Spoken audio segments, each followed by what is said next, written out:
welcome to another episode of Bro History. It's Henry Zamoda and Danny Abdeljabbar. What's up, bro? Chilling, man, as per usual. How about yourself? Pretty good, bro. You sound like in a good mood today. What's up? I'm in a good mood. We need to change up the intro. Honestly, I feel whenever I listen to this podcast over again, like when we do our first, whenever I edit the show or whenever I'm just listening to the show, the intro, I just feel like, I always feel a little cringy. I don't know if you feel the same way. I feel a little cringy whenever I hear myself say, "What's going on, guys? Welcome to another episode of Bro History." I'm indifferent to it, man. I think it just works. Yeah. I remember when we first started doing the show and we would stumble over, we would redo the intro probably about 15 times before we actually got started. So we'd have like 5 to 6 minutes of just false starts. So whenever we landed on what we've been doing for like 200 episodes, it works. If it ain't broke, don't fix it, in my opinion. But maybe you guys can let us know. I just feel like I sound like one of those YouTubers. Like, what's up, guys? Welcome to my vlog. Today, I'm going to show you how to steal a Mercedes. Yeah. I mean, it comes with the territory, man. I feel like every show has that somewhat cheesy, somewhat, contrived intro. You kind of have to. It is what it is. It's just part of the entertainment biz. Yeah. You got to say welcome to your audience, but we're back. We're back after another week. We told you we'd be back.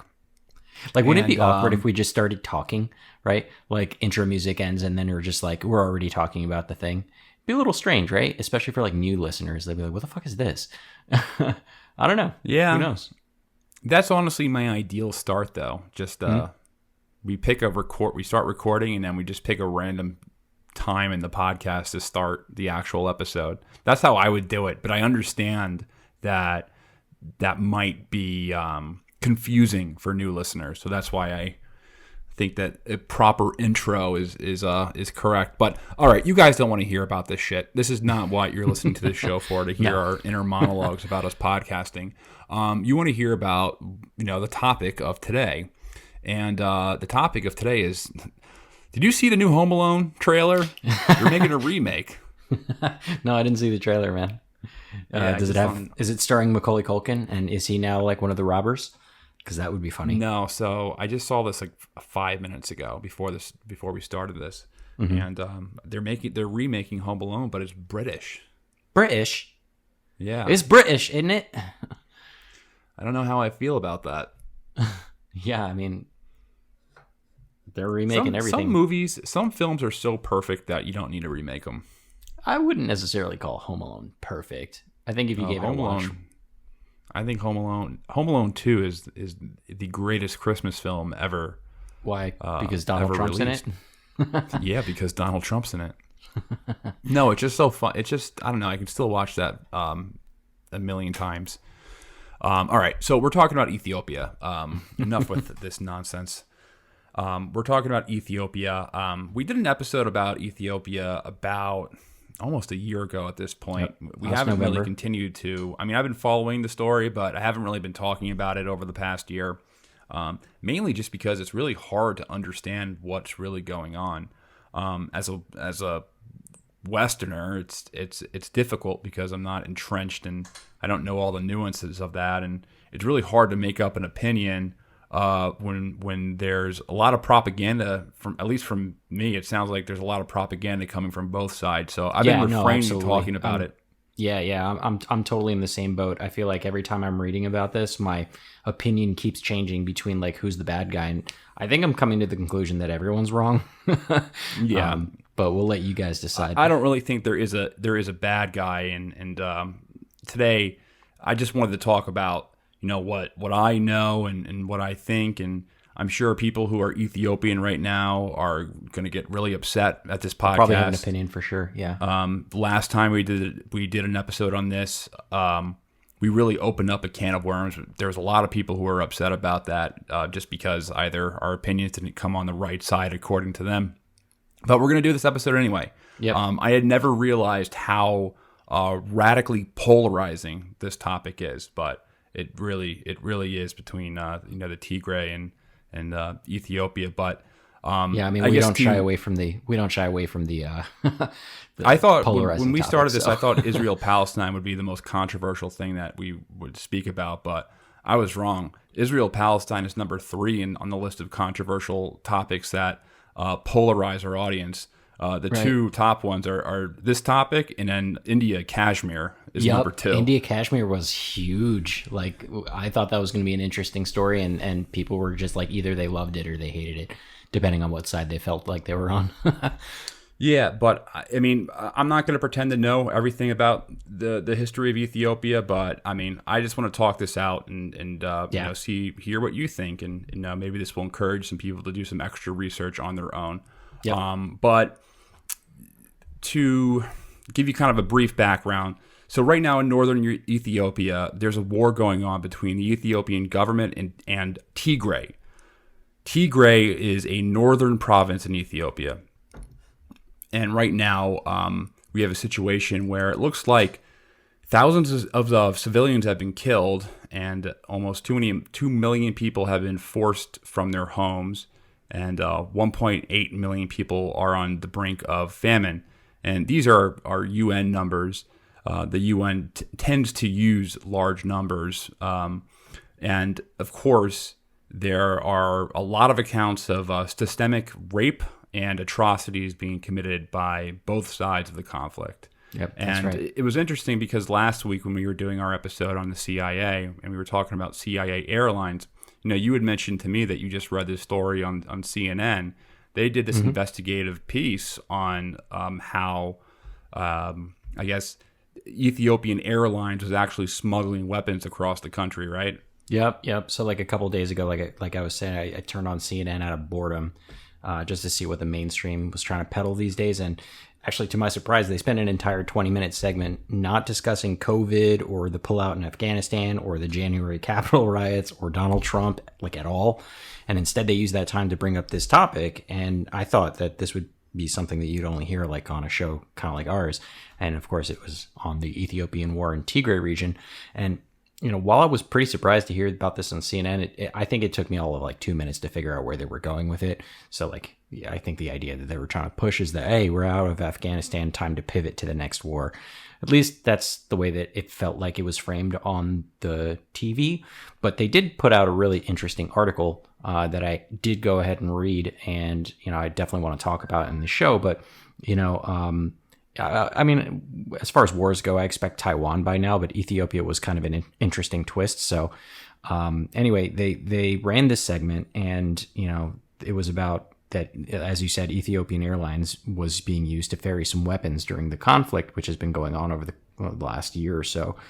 And that, of course, is against international law, and it's problematic for a lot of reasons. And as you also pointed out, this was around the same time that we were doing the research for the CIA for our last episode. And, we talked about Air America and how they were doing basically the same thing. Listen to that episode if you want to hear more about it.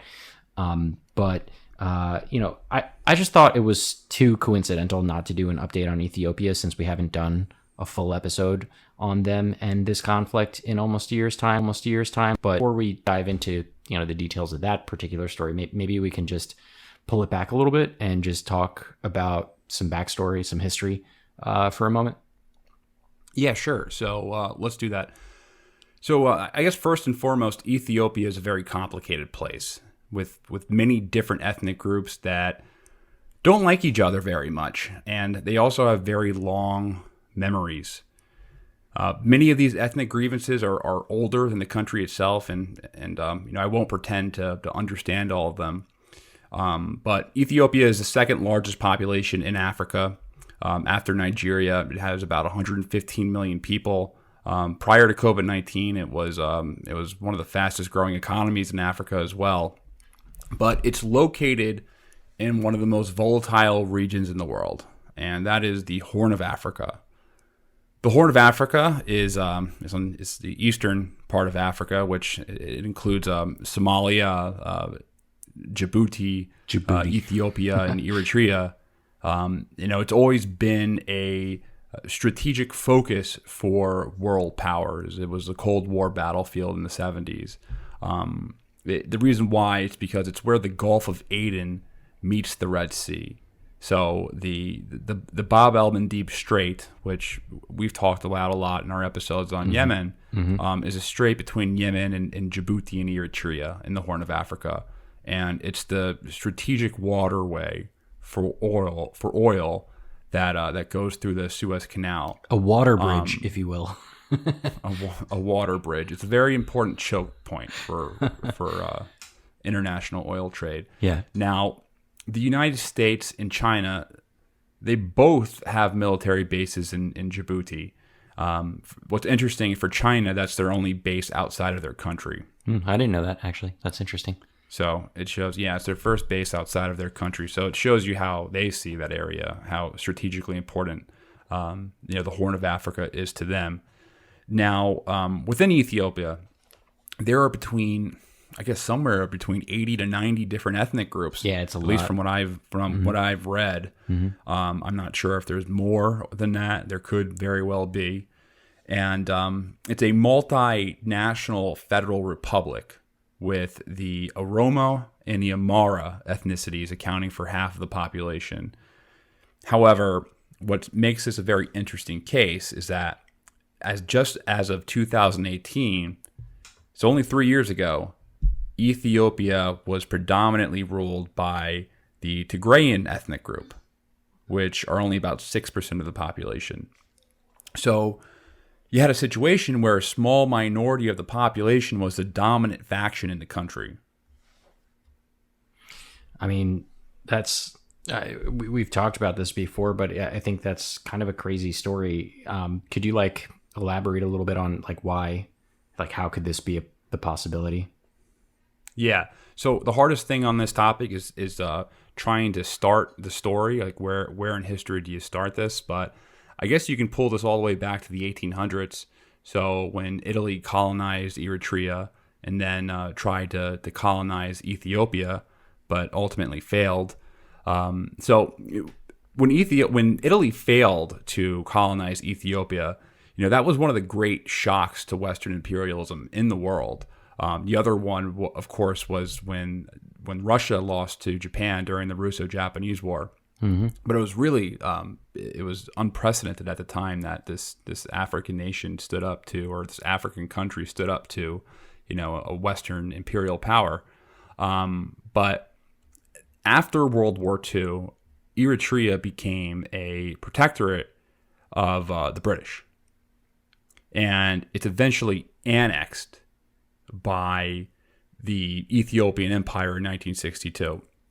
And it imposes edicts to suppress the Eritrean language and its national identity, which leads to the creation of the Eritrean Liberation Front, so the EPLF. There's going to be a lot of acronyms in this, by the way. There's going to be a lot of acronyms That's a lot. in this episode, so just bear with us. But the EPLF, the Eritrean Liberation Front, you may be asking yourself, what the hell does it have to do with Tigray in Ethiopia? It will make sense when we're done. So this was an Eritrean independence movement. So in 1974, the emperor of Ethiopia is overthrown by a communist military junta called the Derg. So the Derg was a communist, basically military dictatorship that controlled the country for about 17 years, from 1974 to 1991. But when the Derg takes over, it sparks out an all-out war. Sparks out between Eritrean nationalists and then the Ethiopian military, so the Derg.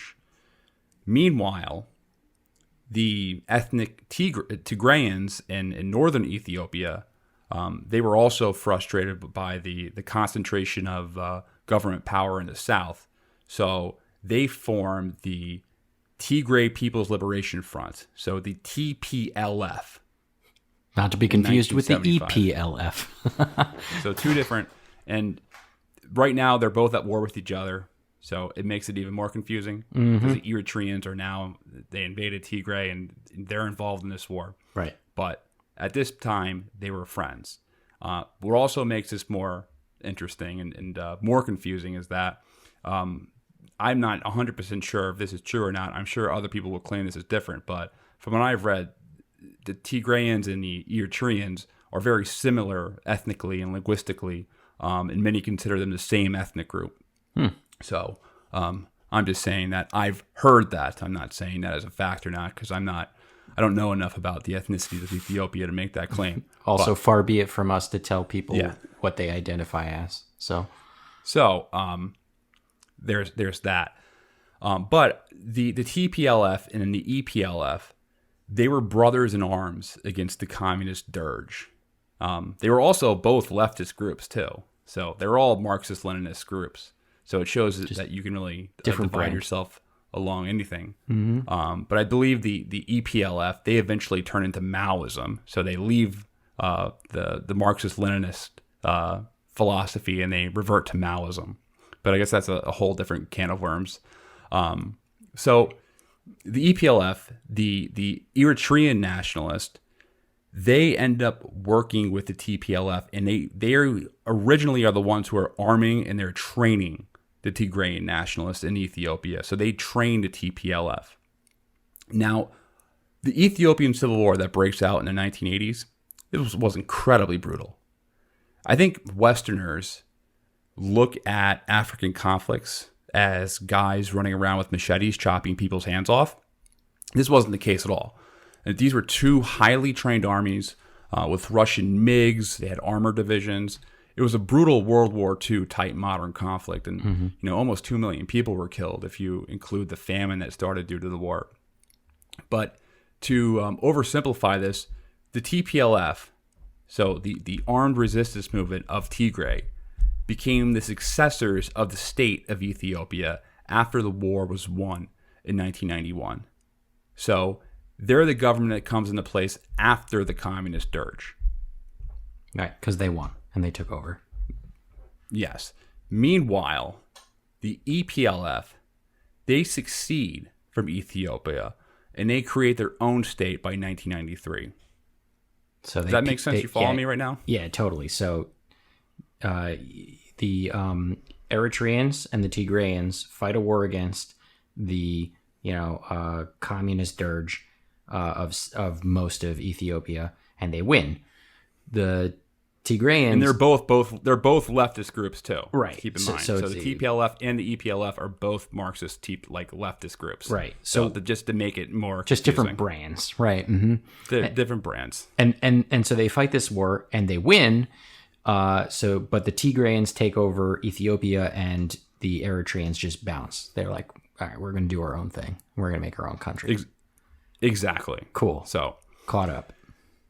All right. So the union between the TPLF and the other political coalitions of Ethiopia, because there's other coalitions in Ethiopia, this is only 6% of the population. Right. So that union is called the Ethiopian People's Revolutionary Democratic Front. All right. Say that 3 times really fast. The EPDRDF. the EPRDF. So what they do is they set up a federal government, a federal republic, and the constitution of this new government established an ethnic federal system that gave ethnic groups autonomy from the centralized state. So this was called ethnic federalism. So in theory, the goal was to end the suppressive centralized control of the state because, there's different regions that are pretty ethnically based. So why not let them have some level of autonomy from that centralized state? So while still maintaining kind of a cohesive unit, right? Exactly. Right. So, we'll have a state, but, every ethnic zone will have its own kind of autonomy and, they can do what they want and have their own laws and customs and things like that. Meanwhile, so no one could be completely oppressed if the wrong person becomes president, right? Or it was prime kind minister. Of the point of the whole war in the first place because they were suppressing the Eritreans in the first place, and they were suppressing the Tigrayans. So in that respect, it's kind of justified and like a good idea on paper at least.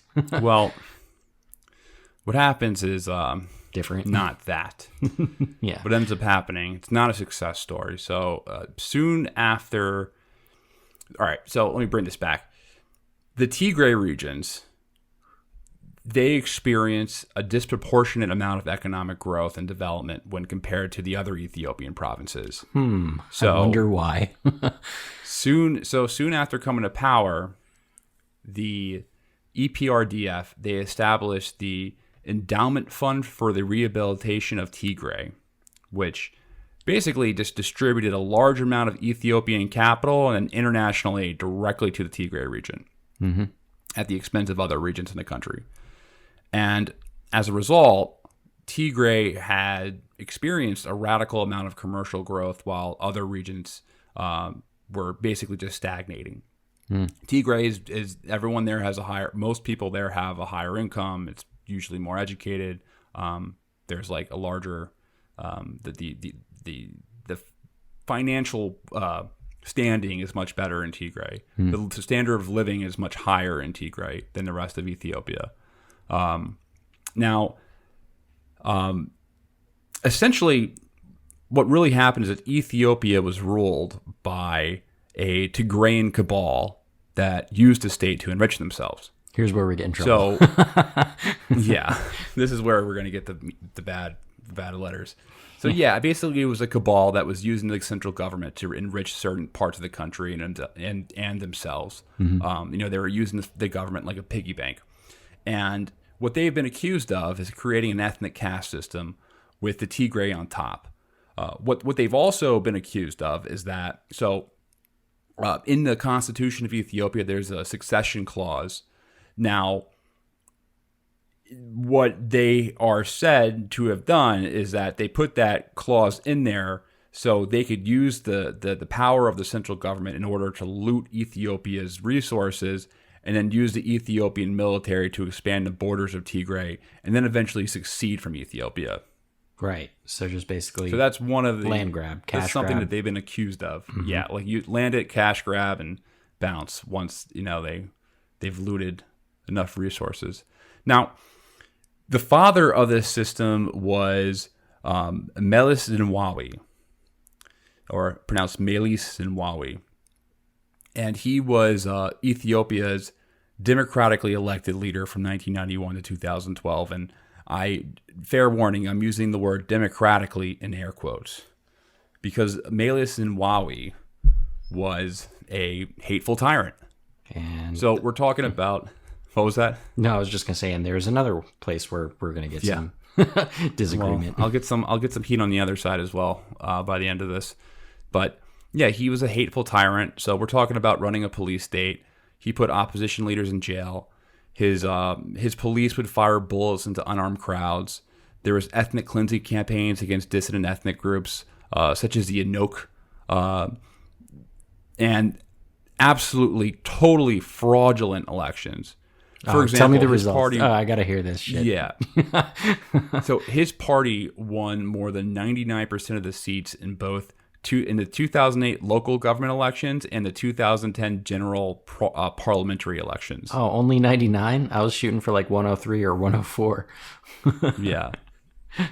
So one of the causes for like a big kind of international condemnation of Meles Zenawi was when police were firing into crowds in 2005, and that was in opposition to another phony election. So, I mean... Interesting. Yeah. So, naturally, though, with this human rights record, Zenawi was one of the United States' chief allies in the war on terror. Oh, Jesus Christ. Yeah. Well, I mean, all right. In fairness, I think anyone who was the, leader of Ethiopia would have been allies with the U.S. during the war on terror just naturally, because that's a really good spring off point, to combat international terror.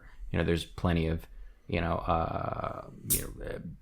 of Al-Qaeda brand terrorist groups in that whole region in the Horn of Africa. So, they need to set up a foothold there anyway. So whether it was Zenawi or somebody else, I think they probably would have, been buddy-buddy with them anyway. But it's just kind of ironic that Zenawi has this kind of very poor human rights record to boot.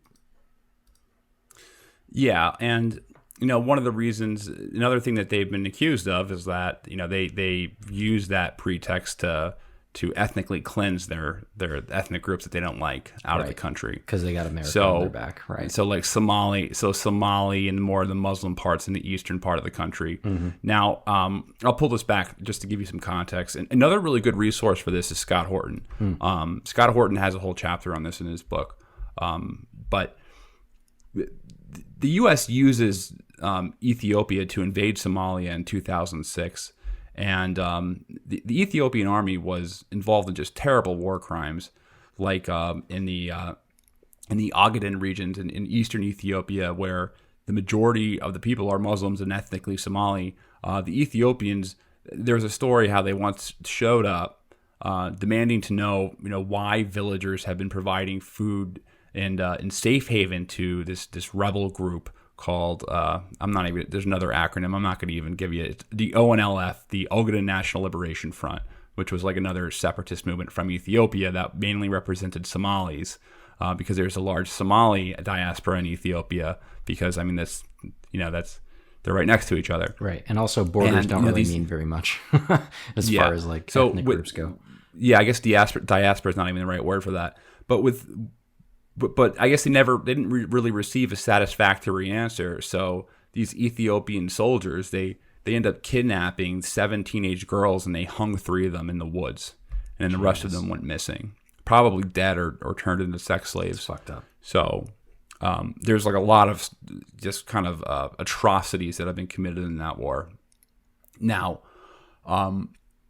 in 2018, a multi-ethnic coalition finally they win. They beat out the TPLF electorally, bringing in Prime Minister Abiy Ahmed to power. Now, the TPLF, they refused to join Abiy Ahmed's Prosperity Party upon its formation in December of 2019. Mm-hmm. And then he proceeds to end hostilities with Eritrea, for which he wins a Nobel Peace Prize. Go figure. You see, even though the EPLF, so the Eritrean nationalist, the EPLF trains the TPLF back in the 70s. They were brothers in arms in the Ethiopian Civil War. They eventually turn into bitter enemies. And it really goes to show you that even that, when you align politically together and you have the same ethnic group, and you have all these things in common, this common history, this common struggle, you still find something to hate each other over. And in this case, it was just good old-fashioned nationalism and border disputes. Eritrea's independence eventually evolved into a border war in the late 90s. And this was another war that killed around 100,000 people. You won't get that in a history book. Yeah. Now, this war was followed by a 20-year stalemate until both states signed a peace treaty in 2018. But what united Abiy Ahmed in Isaias Afwerki, the president of Eritrea, is another bona fide despot, was their common enemy, the Tigray. So this alliance obviously infuriated the TPLF because, just think about it, because they were caught in a pincer movement, because Eritrea is to the north of Tigray, while the central government is down in the south. Right. So they're kind of forced. They're kind of like Germany in World War I, where they have Russia to the east, and they have France and England to the west. So they're kind of locked, and also Ethiopia is landlocked, by the way. Right. Well, Tigray is. Now, it kind of makes you think, though. Is that why Abiy Ahmed won the Nobel Peace Prize? For creating a military alliance against the TPLF? You could make like that. You could make that connection. I think I think the folks that probably awarded him the Nobel Peace Prize was saying like, oh, they're looking at it from the perspective of the border wars that were, occurring between the two countries, Eritrea and Ethiopia. And they were like, oh, okay, well, if they're going to shake hands and be cool about it, that's fine. But I think obviously well, maybe not obviously, but at least I think you're hinting at that there were some ulterior motives. And that was primarily the Tigray and like aligning themselves together against the Tigray. So, if you do a good thing for a bad reason, is it still a good thing?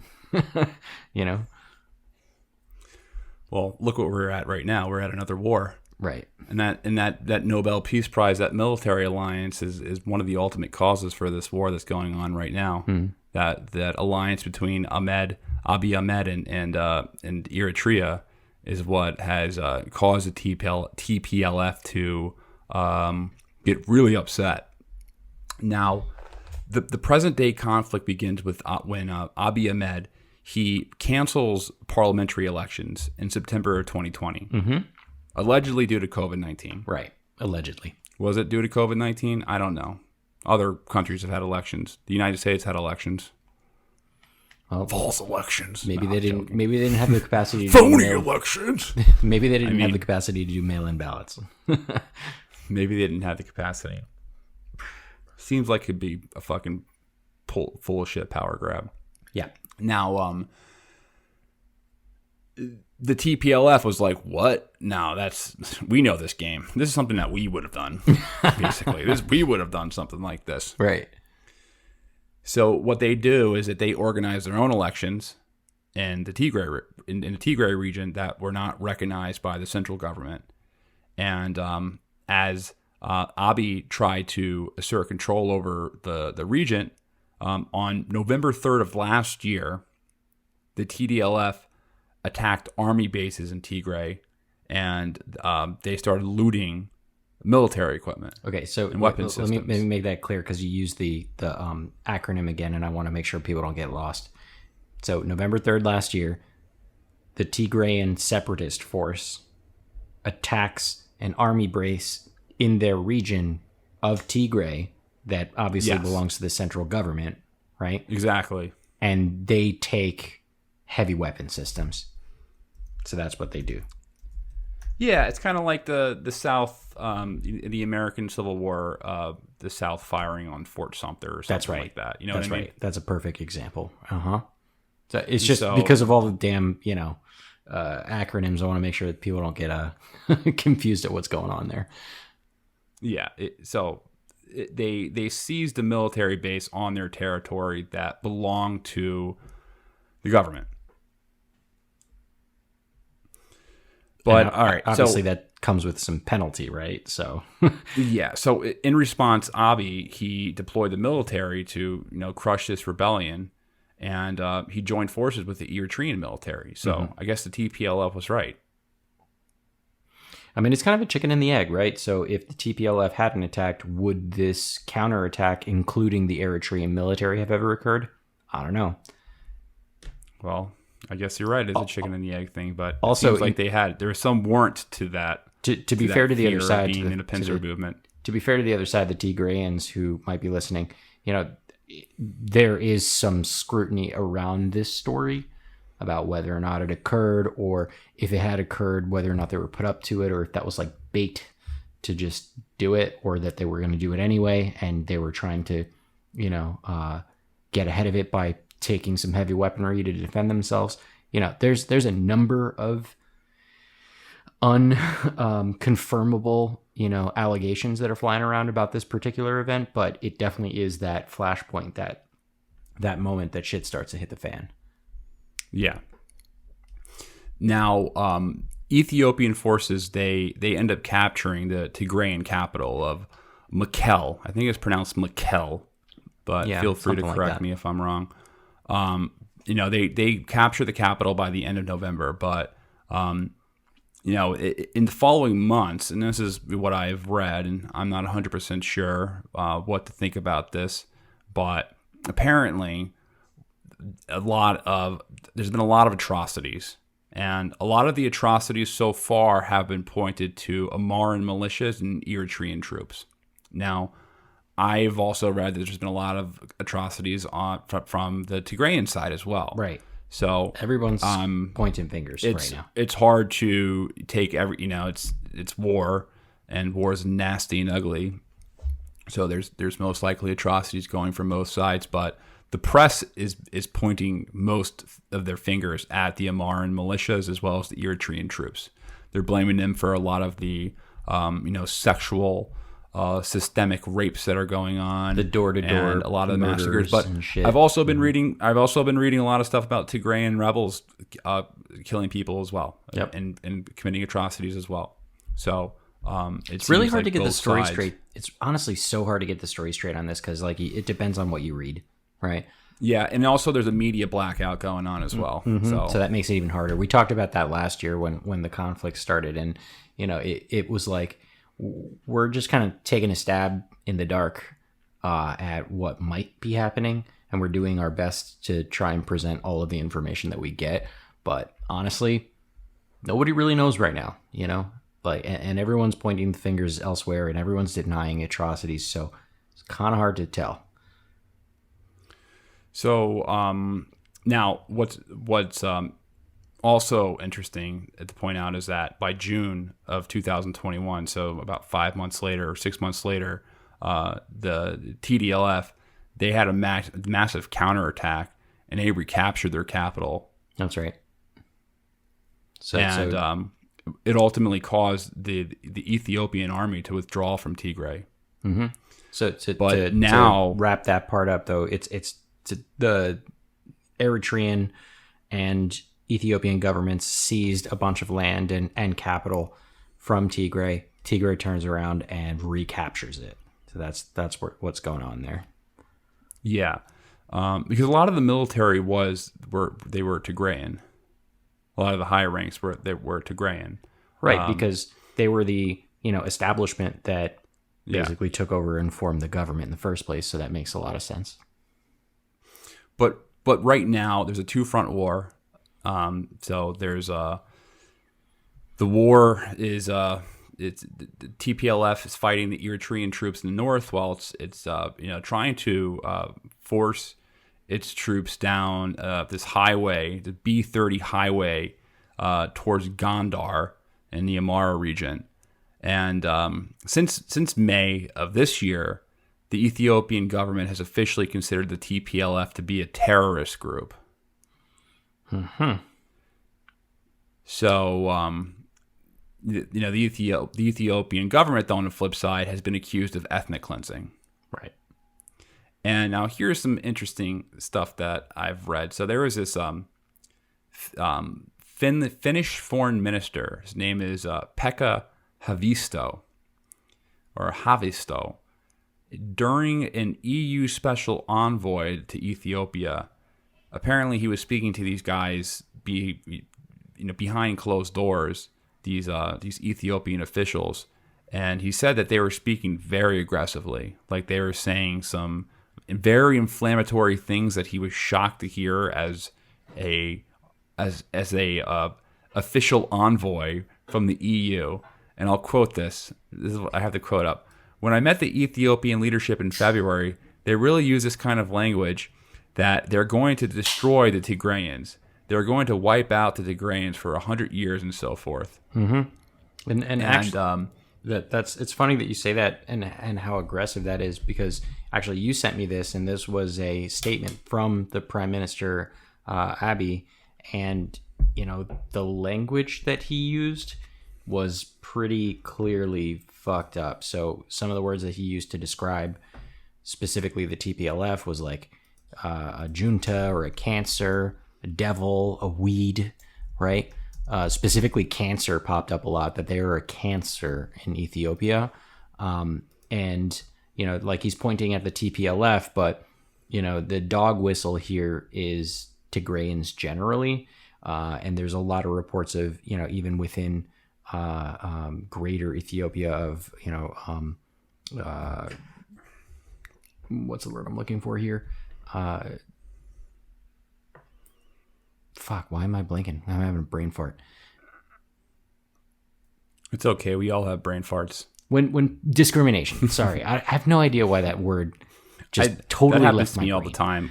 Where Fucking a word that discrimination. So there's been a lot of like reports of discrimination against Tigrayans inside of Greater Ethiopia, and I'll talk about a few later. But you know, and the media right now, at least, you know, from the CNN perspective, they're kind of playing this idea that, you know, Tigray is this small, you know, portion of Ethiopia, and that they're being bullied by, you know, the rest of it and Eritrea. So, but there's some honestly there's some legs to that, especially when it's coming from the horse's mouth, and he's basically calling them a cancer, you know.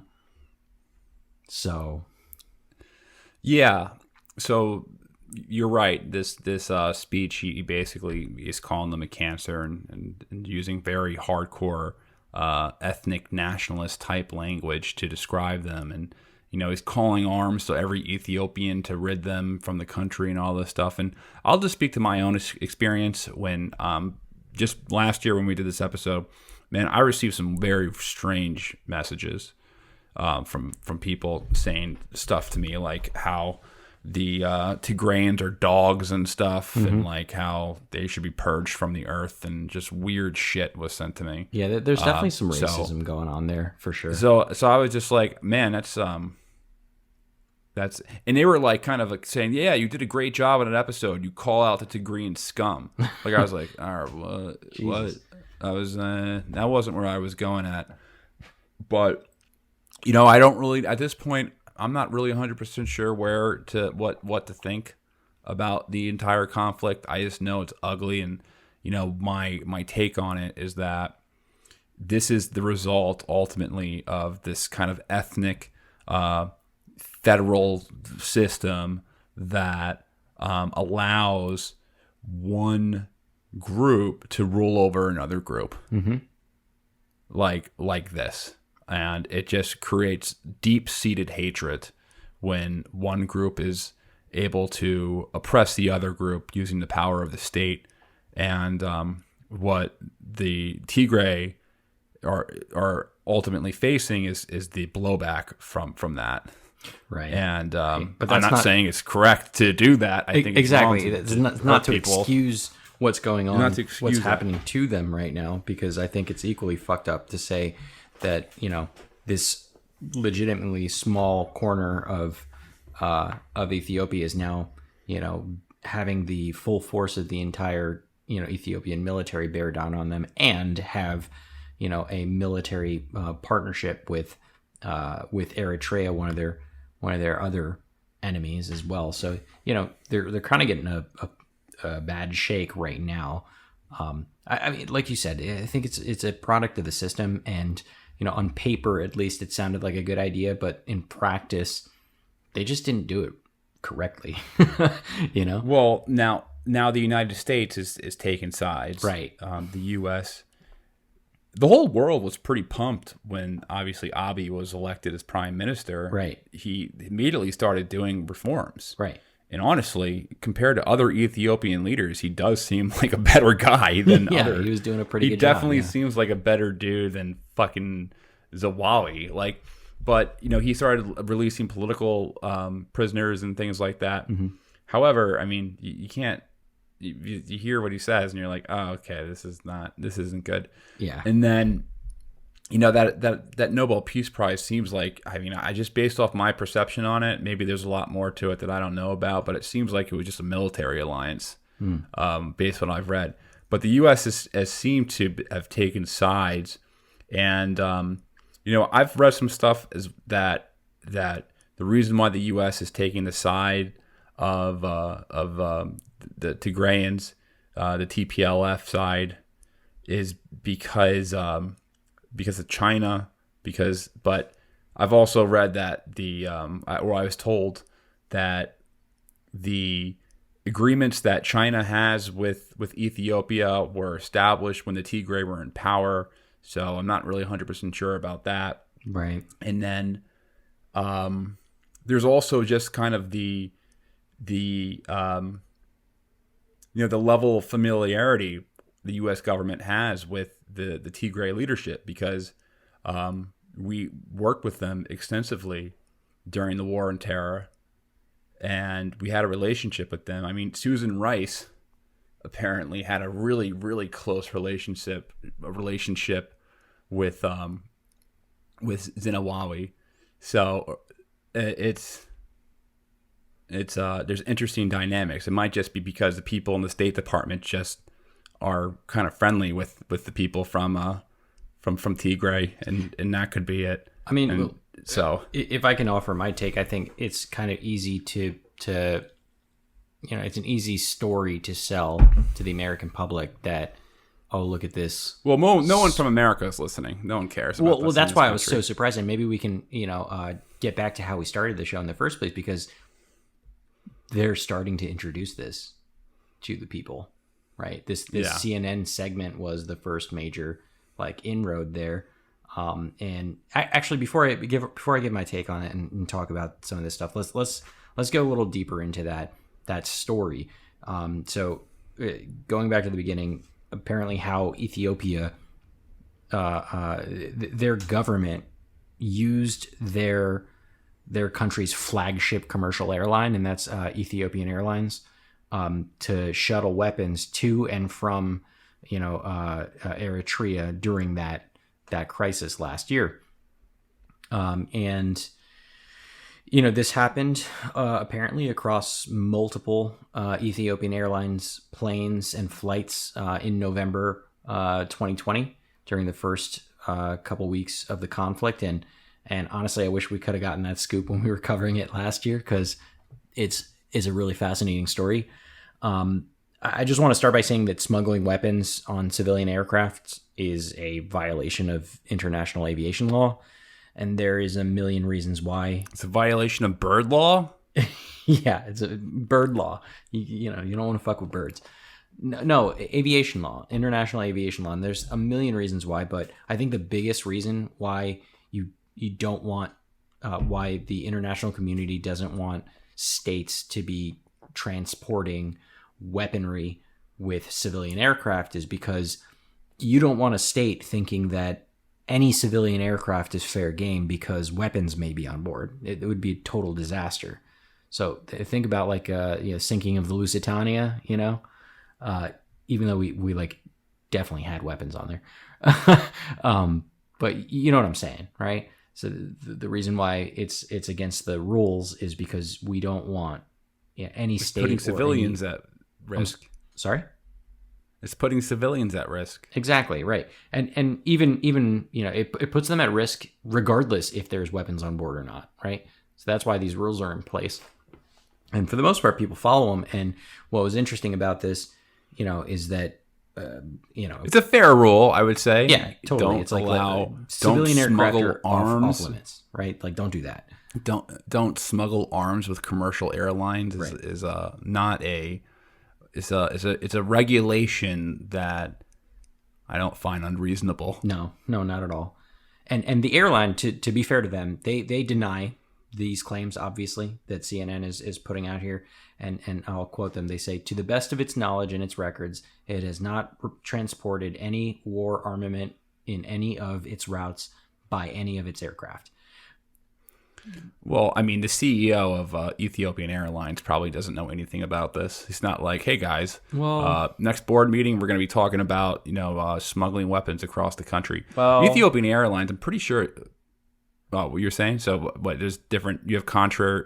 Yeah. So do you think they do? It gets complicated. Before you come to that conclusion, I'd all right. Let me hear you out. Yeah. So CNN obtained, and they actually showed on the show, and I saw this on the TV, cargo manifests as well as pictures on live TV, and it's honestly kind of silly how poorly, this airline tried to cover this up, because in one of the manifests, it straight up said rifles and DFS, which is rifles and dry foodstuffs, right? So the counterclaim to this is that it was fake and Photoshop, but evidently CNN used some, techno wizardry and looked into it and tried to see if it was Photoshopped, and apparently they said they're legit.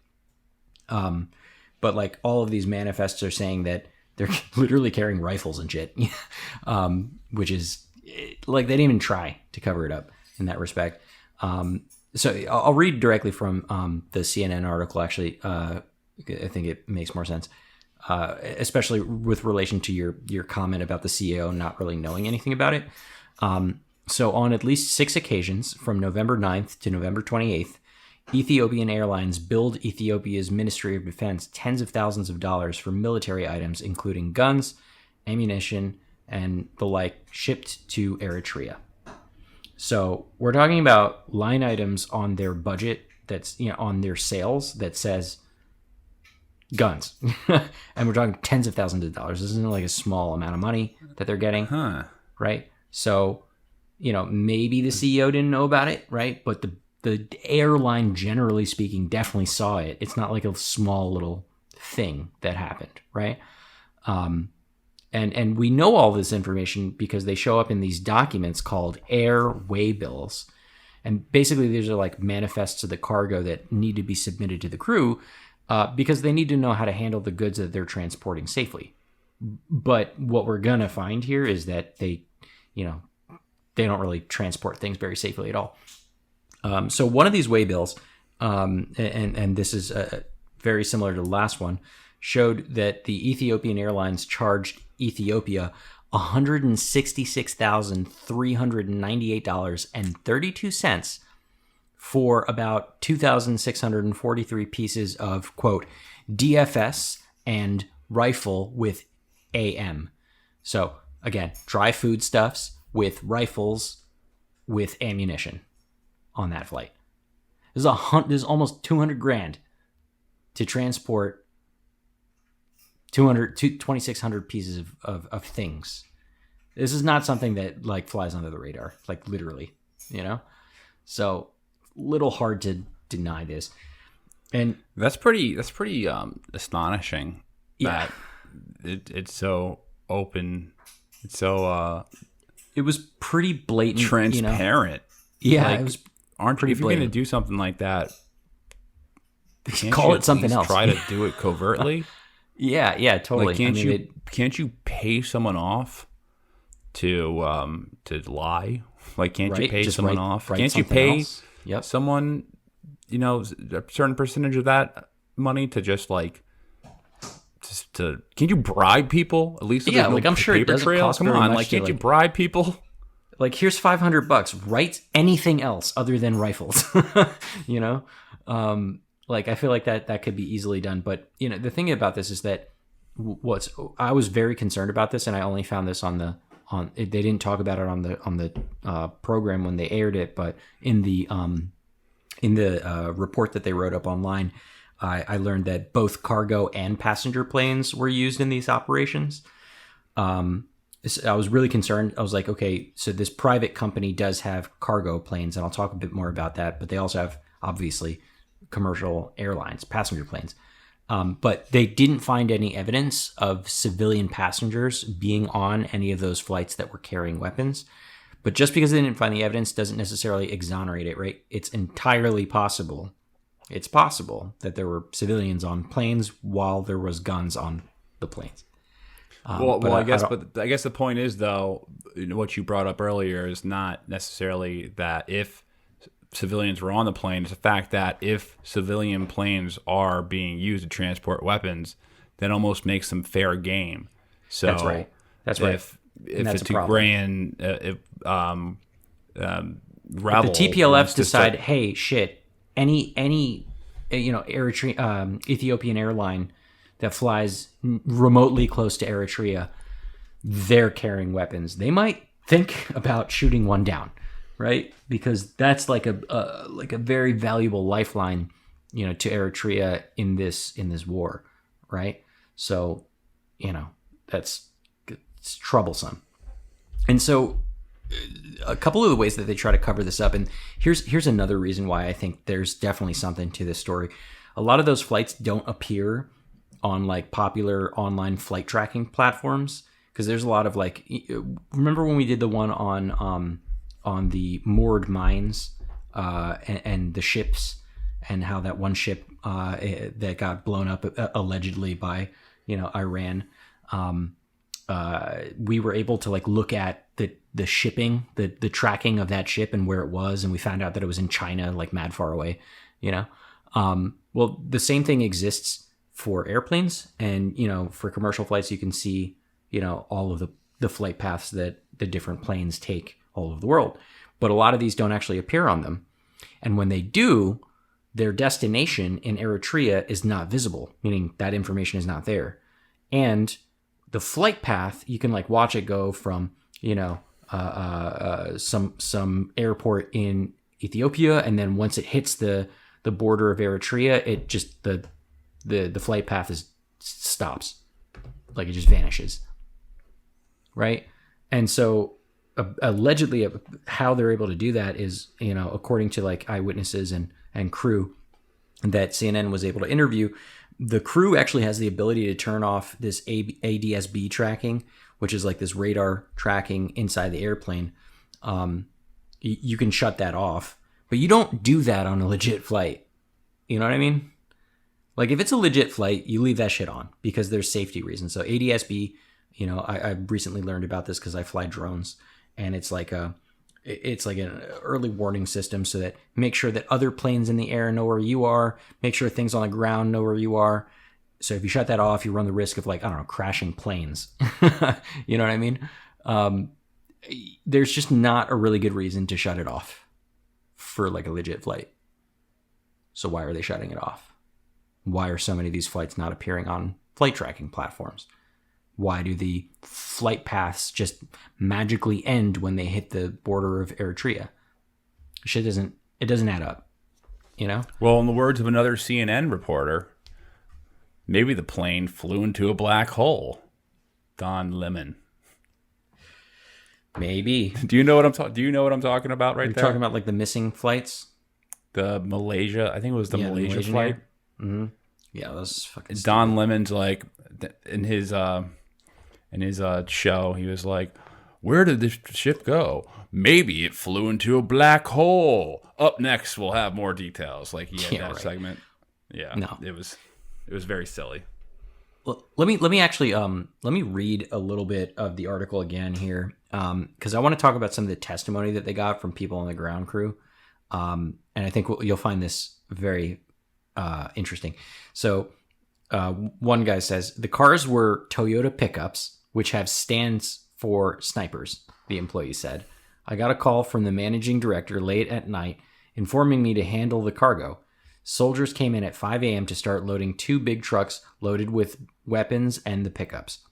I had to stop a flight to Brussels, a 777 cargo plane, which was loaded with flowers. Then we unloaded half of the perishable goods to make space for the armaments. The flight loaded with both weapons and flowers traveled to Eritrea and then returned to Addis before flying on to Brussels the following day." Okay, let's unpack that. So first of all... First comment, though, I want to make. The trucks were already modified before shipping them? Like, that sounds kind of silly. Why would you modify the trucks before they got to the destination? Because they really just wanted to rush those Toyota Hiluxes over to Eritrea so that they can use them in the war. Man, I always assumed, when we were shipping cars, Toyota trucks to Syria for the Syrian rebels. We just shipped the trucks. We just shipped the trucks. They weren't shipping trucks that were already modified with like machine gun mounts and sniper mounts. So that means that if this is true, that means that they modified the trucks prior to make them into military vehicles to make them into light cavalry essentially. Right. And then there's no plausible deniability there. There's no plausible deny. It almost sounds like so blatant that it has to be made up. But I don't think that. It sounds credible. Right. What's your take on that? Well, no, I totally agree. It's so wild.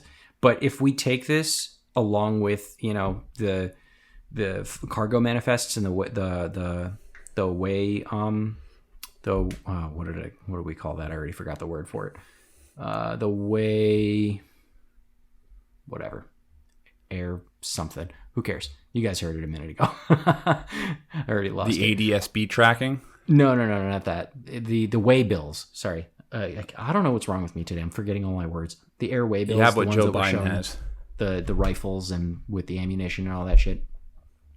Anyway, if you take them both together, it just seems like gross. Either it's totally fake, right? Because it's like so blatantly, obvious, or they were just in such a rush to get arms and shit over that they didn't dot their I's and cross their T's to try and cover it up.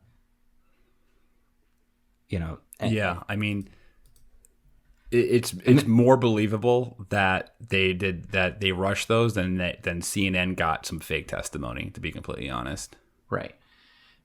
So also, can we point out the fact that poor Brussels didn't get their shipment of flowers, which I thought was hilarious. Brussels is a place that needs flowers. You ever go to Brussels eventually before? They got their flowers, but it was probably wilted by then because they had to make 2 trips. You ever been to Brussels before? No, I haven't actually. No, I didn't like it. I don't like Brussels. It's not very nice. Well, maybe they just needed more flowers. They need flowers. Granted, I went there right after the terrorist attack, but yeah, I remember that. Different. I remember that. Yeah, and it was a little bit of a different atmosphere, but yeah, for sure. Kind of a. All right, some more dangerous stuff. So remember how I was saying earlier that they, you want to submit these way bills to the crew of the flight so that they know how to handle stuff, right? So like if we were gonna say they're shipping weapons, right? Like they ought to know that there's weapons on board because you don't want some knucklehead on the ground crew just tossing a crate of live ammunition around. That shit could probably blow up. So that's a problem. Also, there's probably maybe some things that they have to do around like the pressurization and stuff like that and make sure that nothing explodes. But here's another interesting testimony from a former employee. I want to underscore the former part there for a minute, but so they said that for the article reads, the former employee warned soldiers that the vehicles were carrying far more gas than was allowed under international air transport rules, but said that they were overruled after a direct call from an army commander. He, the commander, said, "We are going to war and we need the fuel to be loaded," the employee said. Then I referred the issue to my manager, and my manager took responsibility and allowed them to load it. Okay, so a couple things here. First of all, it's a pain in the ass to fly with like lithium ion batteries. Like I fly with a bunch of technology and you have to take it all out and you have to like make sure that it's, packaged right and shit like that. And you can't check any of it because if it's, under the plane in the cargo area, that shit blows up. There's also a lot of really bad, things that could happen if you're transporting literally fuel. So my guess from reading this is that the rules for transporting vehicles is that they have to have low fuel, right? To obviously enough fuel to be able to drive them around when you get them off the thing, but not so much that, you cause any undue risk. So they're flying around with a bunch of, trucks that are stocked full of fuel, right? So it's literally a bomb, it's an accident waiting to happen. So there's that. And then the second thing is, and probably the more important part, is that an army commander calls this guy on the ground and says, "We're going to war and we need that fuel." Again, this is eyewitness testimonies. So, yeah, but it's pretty nuts, like they're saying straight up, no, we're using this for war. Like if the sniper, modifications aren't enough of a call and all of the rifles and shit aren't enough of a call, literally the dude says, no, we're using this for war. Put it on the plane. Yeah. So these things are landing and then they're fighting. They're out in the battle. They're just going, the next couple of hours. Yeah. Right. They're going to the battlefield. Right. They're going right there. Now it's like you can't find, I mean, they're landing in an airport, right? They can't fuel up at the airport. Like there's not gas that they have on hand. Not enough time, man. And there's not enough time. Not enough time. And maybe also they're trying to conserve it. Like they're trying to send it ready to go. Right. So yeah, could they fuel it up? Sure. How long does it take to fuel up all those trucks? I don't know. A little while. Right. But if they're planning on using them like right now, there's that. And also maybe Eritrea was low on gas, right? And so they're like, send it to them with gas so that it's ready to go, you know? I don't know. It could just be oversight too. Could be. It's like, all right, well, who cares? They're like, I all want right, these things. I want these things out there in an hour before after they land. If it takes, a half hour to fuel all this stuff up, then could make why a difference. Even send them in the first place. Yeah, it could make a big difference. Could make a difference. Now, okay, I want to point out, and just to be fair here, right? To be fair to the Ethiopian government and the airlines, it's important to point out that a lot of these employees that CNN interviewed were identified as Tigrayan, right? Oh, so little wrench in here, right? That throws a huge wrench. Little wrench, but also that's a huge wrench, because also, there are massive propaganda campaigns going on in the United States, especially from both sides. Both sides are hiring. They do the standard of when they're in a conflict. They say, okay, well, the first thing that we need to do is make sure that we're on the right side of American, public attitude. So we need to hire some DC lobbying firms to make us spin this. Right. So they both, there was this article I was reading. I forgot where I read it from, but I'll try to find it, where it was just going over both the Ethiopian governments and the Tigrans hiring DC lobbying firms to spin the war and on like social media and stuff. Jeez. So both sides are definitely engaged in making sure that the U.S. public attitude is right. Mm-hmm. But here's the thing that both sides don't realize: no one cares in the United States besides that's the sad thing. Yeah. I mean, I'm not saying it's right, but no one cares except us and our audience, and this is a very niche thing to care about Ethiopian politics, to be completely honest. In the US, it's very niche. Yeah. It's not normal for someone to care about the stuff in the United States. Mm-hmm. And most people, when they see that there's a war going on in Ethiopia, they're going to assume that war has been going on for many years, and they're just going to be like, all right, well, another war in an African country, whatever. Right. Did they get the girls back yet? They're going to be like, they're going to still think that, they're going to associate the war with like some other country stuff. You know what I mean? Americans can't decipher the difference between African countries and, which war was what. Like, I don't think that's even a bad thing. I think it's not. You don't need to understand politics in every single country. Right. It takes a lot of effort to do that. Yeah, it really does. So we hope you appreciate us doing all this background research to help you understand it. But I want to go back to that point about them being Tigrayan, because if you remember earlier, I had that brain fart where I forgot the word discrimination. Apparently, some of these employees that they interviewed were also suspended from their jobs right after they were involved in loading up these planes. And so these folks are claiming that they were discriminated against because of their ethnicity. So there's something to say there as well, right?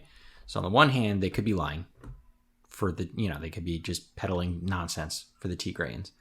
On the other hand, it's a little suspect that they were let go of their jobs pretty much immediately afterwards, So there's that. And even if you throw out all of this eyewitness testimony, there's still all of that documentation that CNN found, and the bits about how the flights just disappeared off the tracking. There's enough there. If you take it all together, it's kind of hard to totally refute what CNN is reporting here. Yeah, man. If the only way that you could refute it would be to really just accuse that there's like a giant misinformation campaign going on. Right. And that's always a possibility, but that's always a possibility. But it's like, man, there does seem like there's not a lot of evidence to suggest that this is happening. But maybe we're proven wrong in the future. However, like the evidence does seem damning, even without the testimonies. Yep. So what I also found super interesting about this story is the airline itself. You know, and the reason why I found it so interesting and why I was happy that you were down to do another episode on Ethiopia was because we were already talking about a similar story where the CIA, you know, sets up a very profitable airline and decides to use it to smuggle weapons. You know, kind of the same shit happened here. You know, Ethiopian Airlines is a state-owned business, and it's crazy lucrative. It generates billions of dollars, and it travels all over the world. And it's also a member of the Star Alliance Group, which is it includes some of the world's top aviation companies in it. So, like, they're up there. They're like top tier, you know, airline. And kind of on the side, Ethiopia, and you pointed this out in the beginning, is a regional power. And a lot of the reason why they are is because of this Ethiopian Airlines. Yeah, like they dominate cargo, especially in Africa. They're basically the go-to for shipments there. And I already mentioned that they bring in billions of dollars, right? But the thing about Ethiopian Airlines and Ethiopia, generally speaking, is they aren't like some kind of capitalist unicorn, right? They're not like organically just really good at business and suddenly, you know, they're rich. There's always a there's always a backer here, and in this case, it's us. It's the U.S. So there's this investment program in the U.S. It's relatively new, but we've been investing in Ethiopia for years for reasons that you pointed out earlier on. You know, especially around the Cold War and things like that. I mean, remember, China has their only military base, which I just learned about today.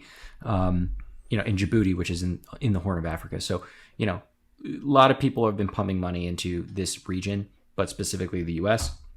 And we have this investment program for Africa, generally speaking, called the U.S. African Growth and Opportunity Act, or AGOA. And this act basically gives money to African countries for both humanitarian relief and also economic expansion. So I got this one bit from usaid.gov just to like give you some background on it. So they write that Africa is a market of 1.1 billion people, and it will account for 1/5 of the world's population by 2025. And spending by African consumers and businesses is expected to reach 5.6 trillion by 2025. So that's a lot of money on the table, right? A lot of people, a lot of money. USAID hubs work on the ground to reduce the cost and risk of doing business in Africa. So they set up these, you know, hubs to help, you know, the economy and help them make, you know, investments and build infrastructure and the like, right? So that doing business is easier. USAID has spent about $94 million on trade and institutional capacity building in Africa since 2015. So that's also a lot of money. And this is an interesting point. Africa's rate of return on investments is higher than any other region. The hubs have created investment opportunities in Africa worth $600 million and growing. And also the hubs are spearheading new model of private sector led development. That's pretty important. Private sector led development. For every $1 of public money spent on trade programs in Africa, the hubs leverage $9 in private investment. So let me go back real quick. That $94 million that of public money that we're putting in, you know, you can multiply that by 10 to get the private investment that's going in. I'll talk about what private investments are going in a second here. But so U.S. exports to sub-Saharan Africa supported 120,000 jobs in the U.S. in 2014, right? So that's, you know, the kind of domestic political capital that we need, right? Remember, Bernie Sanders signed off on the F-35 because it helped out with jobs, and it was a lot less than 120,000, right? So now you're roping in the kind of political brass here in the United States into this because it's creating jobs. So no one wants to not do this. But also it's helping Africa legitimately. Like since 2010, the hubs have created 46,000 African jobs. But yeah, just look at those numbers compared to one another. 46,000 African jobs versus 120,000 U.S. jobs. Interesting. So there's a reason to put money into Africa, is what I'm trying to say. So Ethiopia happens to be one of the biggest beneficiaries of this act that we're talking about. As we mentioned in the beginning of the show, they're the second largest country in Africa. So obviously they would probably get a big chunk of this aid. And if you remember from my private investment sector comment, in 2017, U.S. exports to Ethiopia specifically consisted primarily of aircraft and aircraft components from Boeing. And they were valued at more than $857 million in just 2017. So I'm going to let you sit on that. Boeing is doing a lot of business with Africa, with specifically Ethiopia.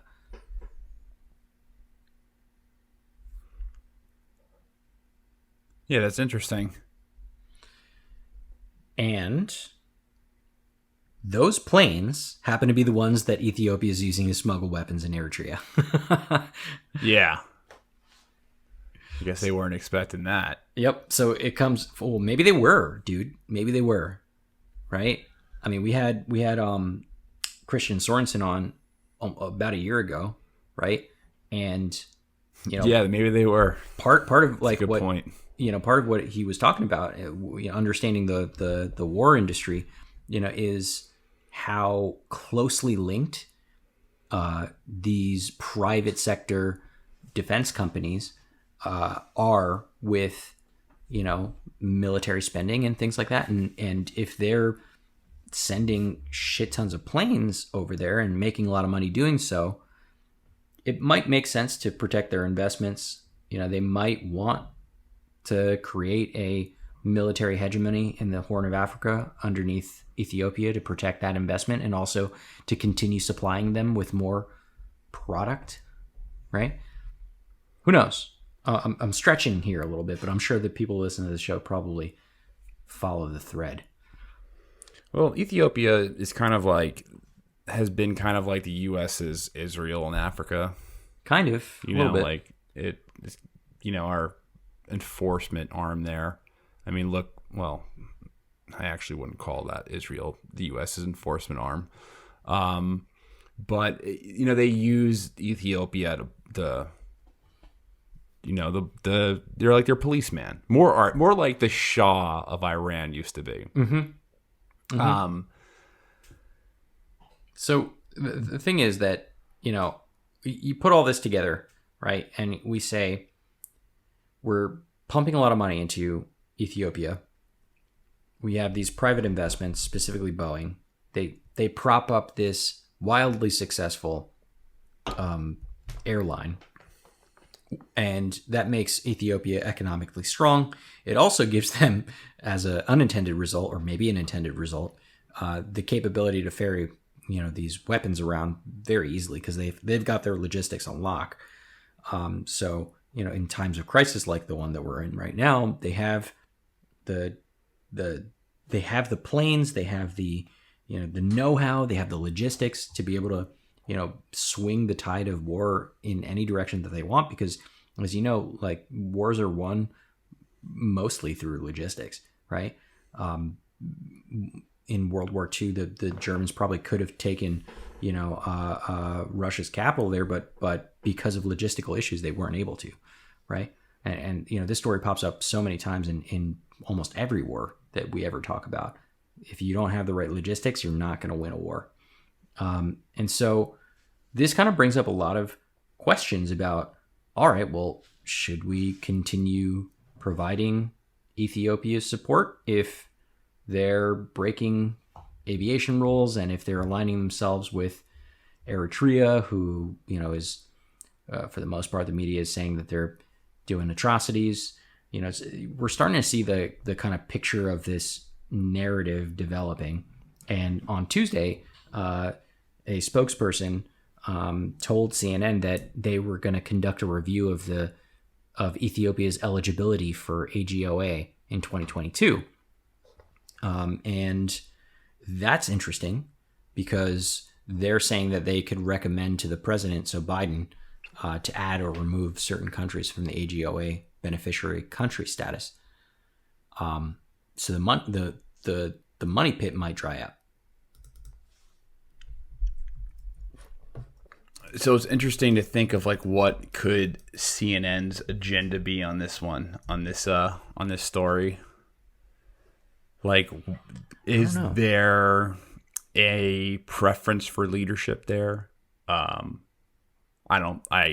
almost can't believe that there's genuine concern to do good reporting from a corporate outlet like this. So I'm just wondering. I think the reporting sounds accurate, but I'm saying, like, I wonder if there's an agenda behind it. Yeah, what's the MO, right? And what is the MO? Is there, like, does U.S. foreign policy really prefer the people from the Tigray region? Do they just not like the current leadership right now? They don't like the current coalition? Like, I'm interested. I mean, Eritrea is kind of a really horrible country. I'll just say that out right now. Eritrea is one of the most despotic countries in the world. Their government is, to be clear. Yeah, the government. I'm not saying the people. I'm saying the government is like. Sometimes you got to clarify that because that's how we get in trouble. Yeah, but I wonder. It's not great. It's not a great ally to have. However, they've been removed from. I forget the list that they were recently removed from in terms of states, but yeah, I'm just trying to think. I honestly need to get deeper into this to kind of come up with a good speculative theory on why the CNN, because right now I'm kind of basing it off like, well, the State Department has a better relationship with the people from the TPDL, or people from the Tigray part of the power sphere, and that's why there's a preference there. But there might be something deeper. There's so many factors. I honestly, there's so many things that it could be. I'm not really buying into this thing that China. It's because of China. Yeah, I didn't want to bring that up. Maybe there's more either, to bite on at. Yeah, because it doesn't make sense really. There was that one story that you sent me. From National Interest, where they were talking about how Chinese ballistic missiles and Iranian drones are popping up in the, civil war, and that maybe there's something to do there. How maybe China is supplying one or both sides with weapons, and the U.S. has to take some kind of stance to prevent China from gaining any leverage in the region or something like that. I don't know. That sounds like bullshit to me. Yeah, it does. And if you read that article, it's about it also says that drones and ballistic missiles from Iran, Israel, and Turkey are there too. So it's not like just China supplying. It just seems like weapons from everywhere are ending up there because of this war. And these weapon systems, these weapons end up on black markets, and they end up going to countries that are fighting wars. Yeah, I don't really see a strong connection there. I mean, China definitely has to play something in there, and CNN's definitely going to have something to say about that. And there's also just the war fatigue issue. Is it that CNN wants to peddle the idea of getting involved again by getting involved in another war by showing this like sad story of a small ethnic group being bullied by two countries on both sides of it? Is that maybe it? Like they're trying to get people to like stomach the idea of U.S. intervention by playing up the Tigrayan side here. Here's the thing though. The American public would not buy into this war. Like it is just it. So, like I was saying earlier, I think Americans probably kind of associate every single African conflict into one conflict that they remember. Like they probably think of like this as an extension of the Rwandan genocide. I was just gonna say that, yeah. Like that's probably like, oh, that kind of like the Rwandan genocide. Honestly, if I was talking to any of my friends about this, And I was like, hey, man, like, guess what's going on in Ethiopia? Oh, is it like the Houthis and the Tutsis? Like, they would think that they can totally conflate this with something with something else. So I don't think that selling Americans that you need to intervene in this conflict, I think would not go well. And I don't think Joe Biden has any interest in getting involved in this. Like, Joe Biden has basically said some stuff like, yeah, this needs to stop. And I think he's meeting with Kenya for some peace conference. I'm not sure what day it is. I think it's coming up this week though. Yeah, I actually have this quote from Biden. This episode is going to come out on Sunday, and we're recording this on Wednesday, the 13th, right? Yeah. So this is going to be like 5 days. This is going to come out like 5 days after we record this. So who knows what can change. However, it is. I don't think Biden really cares. Like, we just pulled out of Afghanistan. There's definitely a wing of the State Department that is fatigued by this, and is like, well, we don't want to deal with this. It looks like stuff. Biden might be just trying to pull the sanctions card here, because he said, he's just like, what can I do to think that I care about this, but not really do anything? Right. Okay, fine, sanctions. Right. So he actually said that the humanitarian crisis and the human rights crisis in Ethiopia is, quote, an unusual and extraordinary threat to the national security and foreign policy of the United States, which is interesting language in general, so he's noting that it is a threat to national security, and maybe he's just placating the war hawks back at home. But the things that they're doing about it is putting in place mechanisms to impose sanctions on individuals and entities engaged in the war and abuses, which is so broad, right? So there's that. Yeah. All right. Well, I don't know. I have nothing else to really say on this topic unless you do. No, man. I thought that was pretty fascinating stuff. Definitely something I'm going to be watching. Hope for a quick and humane, resolution to this nonsense, because it is nonsense. And I think part of the thing that I want to make sure that everyone understands is that even if you're not very familiar with Ethiopian politics or history or anything like that, there are like hundreds of thousands of people that are dying and being displaced and shit like that. So it's really bad. And much in the same way that we, kind of talked a lot about Yemen in the past and the crisis that's happening there, it's never a good thing, none of this is a good thing. Yeah. Yeah, I mean, it's hard. Like, war is hell, and it's horrible, and it leads to nothing but misery. So, the only thing is I can really say is, like, hopefully this gets resolved. And I think there's going to be a better chance of it getting resolved without any type of intervention. Yep. But all right, let's end this thing and say thanks to our audience. Thanks, guys, for listening to another episode of Bro History. If you want to support the show, rate and review the podcast. That is the number one way to support the show. Just rate and review us if you're on iTunes. If you're listening to us on Spotify or something like that, then you can also just share it with a friend, which is always helpful. You can also join our Patreon. Our Patreon will give you access to our Slack account.